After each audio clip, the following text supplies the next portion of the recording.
नमस्कार, मैं हूं मोनिका और आप देख रहे हैं वॉइस नेशन। वक्त तो चला है उत्तर प्रदेश की तमाम अहम खबरों का। खबर कन्नौज से है, जहां पर पुलिस ने किशोरी के साथ दरिंदगी करने वाले साइको अपराधी को गिरफ्तार कर जेल भेज दिया। वहीं पुलिस के काम से खुश होकर जनता ने पुलिस फोर्स पर फूल बरसाकर व माला पहनाकर सम्मानित किया। पीड़ित मासूम के परिजन व गुरसहायगंज की जनता वर्तमान कोतवाल जयप्रकाश शर्मा की जमकर तारीफ कर रही है। किशोरी के साथ दरिंदगी करने वाले साइको अपराधी की गिरफ्तारी पर देर रात गुरसहायगंज पहुंचे एसपी कुंवर अनुपम सिंह, एएसपी अरविंद कुमार व सीओ सिटी प्रियंका वाजपेयी का जनता द्वारा स्वागत किया गया। किशोरी के परिजनों ने फूल माला पहनाकर एसपी, एएसपी व सीओ सिटी का स्वागत किया। किशोरी के परिजनों के साथ पूरे गांव ने पुष्प वर्षा कर एसपी सहित पूरी पुलिस फोर्स का स्वागत किया। एसपी ने ग्रामीणों और किशोरी के परिजनों का धन्यवाद देते हुए उन्हें मुख्य आरोपी की साइको अपराधी रामजी की हैवानियत से लेकर गिरफ्तारी तक की गई पूरी सच्चाई भी बताई। साथ ही उन्होंने गिरफ्तारी में मुख्य भूमिका निभाने वाले मुखबिर तंत्र व गिरफ्तारी करने वाले कोतवाल जयप्रकाश शर्मा की प्रशंसा की। बढ़ते हैं अगली खबर की ओर। खबर ललितपुर से है, जहां पर पिछले एक सप्ताह से विद्युत कटौती के विरोध में इलाके के लोगों ने शहर की सड़क को जाम कर प्रदर्शन किया। इस दौरान उन्होंने बिजली विभाग के अधिकारियों के खिलाफ और शासन प्रशासन के खिलाफ भी जमकर नारेबाजी की। पिछले करीब एक सप्ताह से चल रही अनाधुंध विद्युत कटौती के विरोध में इलाके के लोगों ने शहर के घंटाघर पर सड़क जाम कर प्रदर्शन किया। इस दौरान आक्रोशित प्रदर्शनकारियों ने शासन प्रशासन के साथ साथ विद्युत विभाग के अधिकारी कर्मचारियों के खिलाफ जमकर नारेबाजी की। बता दें कि मंडी के पीछे स्थित काशीराम कॉलोनी इलाके में पिछले एक सप्ताह से विद्युत आपूर्ति ध्वस्त है, जिससे इलाके के बाशिंदे अंधेरे में जीवन जीने को मजबूर हैं। गत 19 जून को दक्षिणांचल विद्युत वितरण निगम लिमिटेड आगरा अमित किशोर द्वारा जनपद पहुंचकर कलेक्ट्रेट सभागार में अपने अधीनस्थ अधिकारी कर्मचारियों के साथ बैठक कर जनपद की विद्युत व्यवस्था को बहाल करने के निर्देश दिए गए थे। इसके बावजूद भी अधिकारियों की लापरवाही बरकरार है। नाम है आपका? हमारा नफीसा। कहाँ से आई हैं? कहाँ से आई हैं? पुरानी गन्ना मंडी से। क्या समस्या लेकर? ये समस्या लेकर है कि सर हमारा 15 दिन से लाइट नहीं है। हम लोग सब अंधेरे में बैठे, पूरी कॉलोनी की लाइट ऑफ होती तो हम लोग को सब होता। पूरी कॉलोनी उजेले में है, हम लोग सब अंधेरे में 15 दिन। लाइट काटी बिना नोटिस के? बिना नोटिस के लाइट काटी। सर हम लोग कितने बच्चों को 2-4 लाख रुपया दे रहे। हम लोग राण दे रहे हैं, कोई पालन हम अकेले, हमारे न बच्चे हैं न लड़के। नहीं समझ रहे क्या चाहती हैं? हमारा पिछला भी माफ करा जाए। बढ़ते हैं अगली खबर की ओर। खबर फर्रुखाबाद के गांव कायमगंज से है, जहां पर सीएचसी में एक प्रसूता का टॉर्च की रोशनी में ऑपरेशन करने का मामला सामने आने के बाद सीएमओ ने अस्पताल का निरीक्षण किया है। बता दें कि कायमगंज सीएचसी में एक प्रसूता का टॉर्च की रोशनी में ऑपरेशन करने का मामला प्रकाश में आया था, जिस पर संज्ञान लेते हुए मुख्य चिकित्सा अधिकारी ने जांच टीम गठित कर दी। तो वहीं मुख्य चिकित्सा अधिकारी डॉक्टर अरविंद कुमार ने सीएचसी कायमगंज का औचक निरीक्षण किया। तो एक बार उन्हें भी सीएचसी कायमगंज में अंधेरे का सामना करना पड़ा और टॉर्च की रोशनी में उन्होंने अस्पताल का निरीक्षण किया, जिसके बाद सीएमओ ने नए अधीक्षक डॉक्टर विपिन कुमार सिंह को आवश्यक दिशा निर्देश दिए। मुख्य चिकित्सा अधिकारी ने आते ही सबसे पहले महिला वार्ड में गए, वहां पर जाकर प्रसूता केंद्र देखा और डॉक्टर विपिन से जानकारी ली। प्रसूता केंद्र में काफी अंधेरा था। जानकारी पर डॉक्टर विपिन ने बताया कि इन्वर्टर की व्यवस्था की जा रही है, जल्द ही इन्वर्टर लगा दिया जाएगा। इसके बाद वार्डों में भर्ती मरीजों से जानकारी की गई, उनसे पूछा गया फल और भोजन आदि मिलता है या नहीं। मरीजों ने कहा कि यहाँ पर कुछ नहीं मिलता है। नाजिश पर अधीक्षक को दिशा निर्देश दिए गए, इनकी भोजन की व्यवस्था शीघ्र कराई जाए। इसके बाद लाइट व्यवस्था के लिए जनरेटर के संबंध में भी जानकारी ली, कहा कि शीघ्र ही इसको सही कराया जाए। वहीं कुछ लोगों ने बताया कि पीने के पानी की व्यवस्था यहाँ पर नहीं है, जिस पर मुख्य चिकित्सा अधिकारी ने डॉक्टर विपिन से पानी की उचित व्यवस्था कराने के निर्देश दिए, जिस पर उन्होंने कहा कि पानी की टंकी बनी हुई है, उसका समर का मोटर खराब है, जिसको बदलने के लिए कह दिया गया है। व्यवस्था मिली यहाँ पे ये मिला कि जैसे संज्ञान में आया था पहले कि जो कि मीडिया ने निकाला है कि अंधेरे में बिजली गिरी थी, काफ़ी बात नहीं लगी थी। मैं खुद आया हूँ देखने किसी को, और जो भी कमियाँ थी उनको पूरा कराया जा रहा है। इन्वर्टर भी लग रहा है और सब कुछ लाइट वाइट की व्यवस्था की जा रही है। फिलहाल मैंने डॉक्टर सरवर इकबाल का ट्रांसफर कर दिया इनका यहाँ से, ठीक है, विपिन को चार्ज दे दिया है।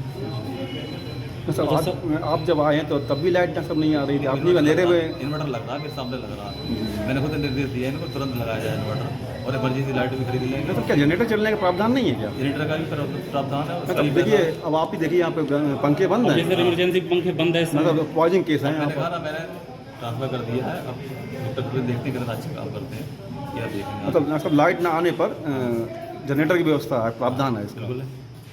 फिर जैसा यहाँ चलता क्यों नहीं है? चलेगा चलेगा, अब बता रहे बड़ा जनरेटर है, अभी छोटा जनरेटर खरीदवाएंगे उसमें। 2 रखे हुए, एक निष्प्रोच पड़ा हुआ वो वहाँ पे कोल्ड चैन के पास। हम देख लेंगे जनरेटर क्या है, अगर मरम्मत लाएगा तो मरम्मत करा देंगे, नहीं तो फिर नया खरीद देंगे, ठीक है ना। सर यहाँ पे आशाओं द्वारा जो प्राइवेट अस्पतालों में जो हाँ, उसकी भी रोक लगाई जाएगी। अब तरीके से थोड़े सर मामले आ रहे हैं, वो समझ रहा हूँ, मेरे पास एक खबर आती है, उसमें रोक लगाई जाएगी। और यहाँ पर आवासों में डिलीवरी अवैध रूप से अगर टाइम दो तो मतलब एक हफ्ते का, उसके बाद देखना। तो सीमा साहब प्रभारी अधीक्षक जो है डॉक्टर विपिन कुमार जी, आज से, ठीक है, थैंक यू। बढ़ते हैं अगली खबर की ओर। खबर गाजियाबाद से, जहां पर कोचिंग सेंटर के नाम पर मदरसा चलाया जा रहा था।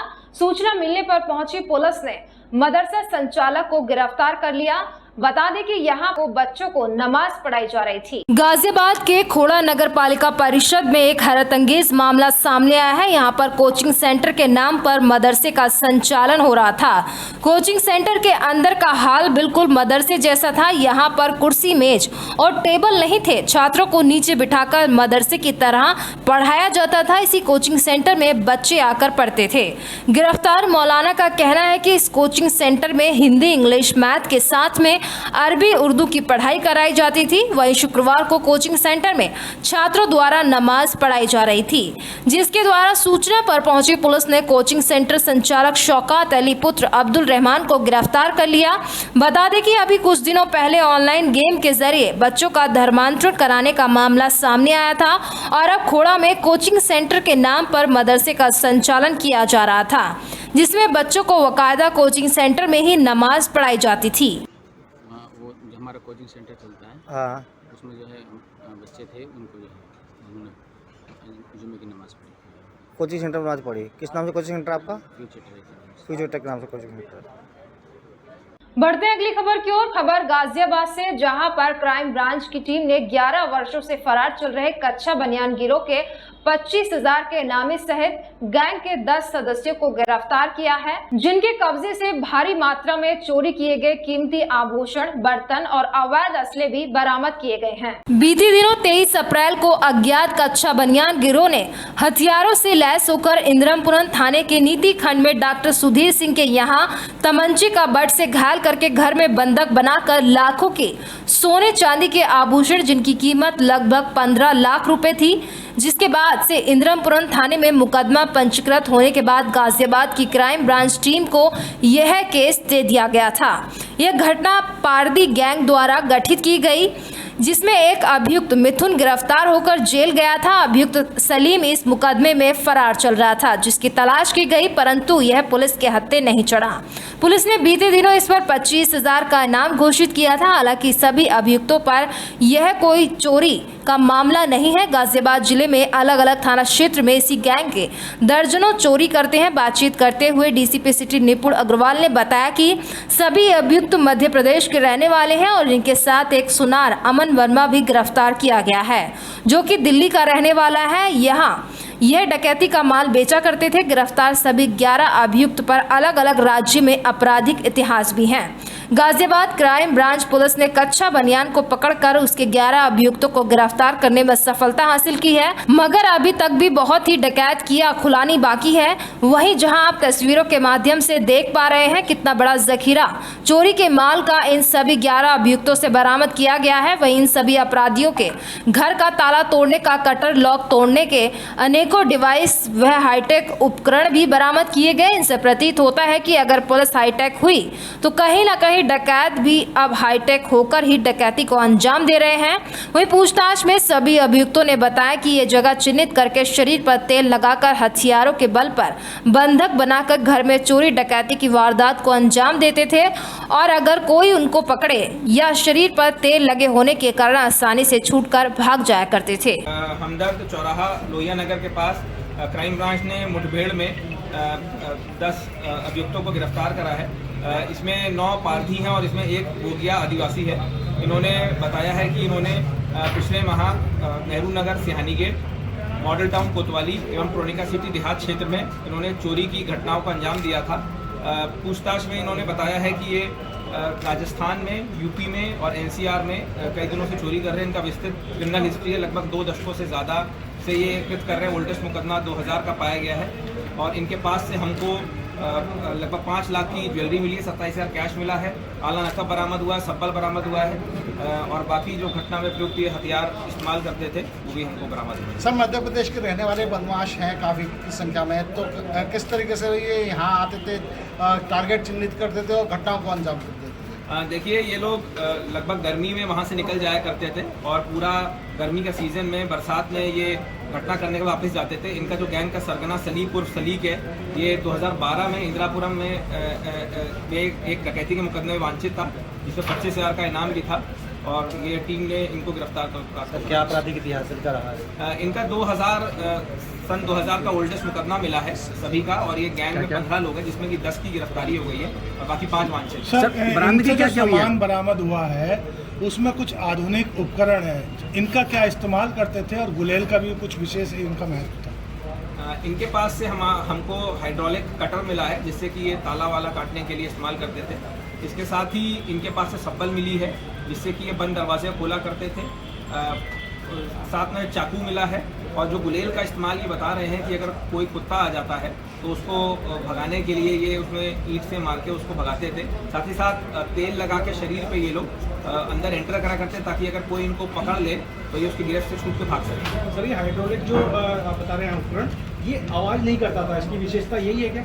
हाँ, हाइड्रोलिक कटर पहले ये नॉर्मल कटर यूज़ करते, लेकिन जैसे जैसे ये अब चोरी में और एक्सपीरियंस हो रहे हैं तो ये बेटर इक्विपमेंट यूज़ करने लगे।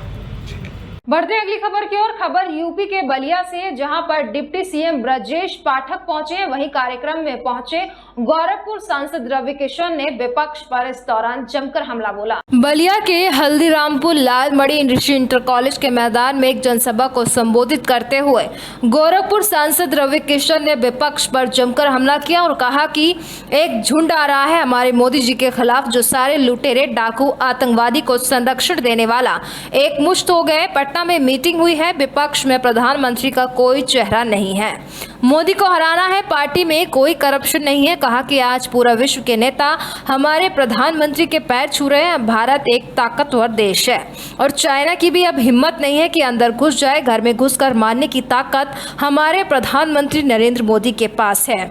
वहीं मन से डिप्टी सीएम ब्रजेश पाठक ने कहा कि दुनिया के कई राष्ट्रों के दौरे पर प्रधानमंत्री गए हुए थे। कपुआ ओमैनी के राष्ट्रपति ने चरण छूकर आशीर्वाद लिया। ऑस्ट्रेलिया के प्रधानमंत्री ने कहा कि मोदी तथास्तु।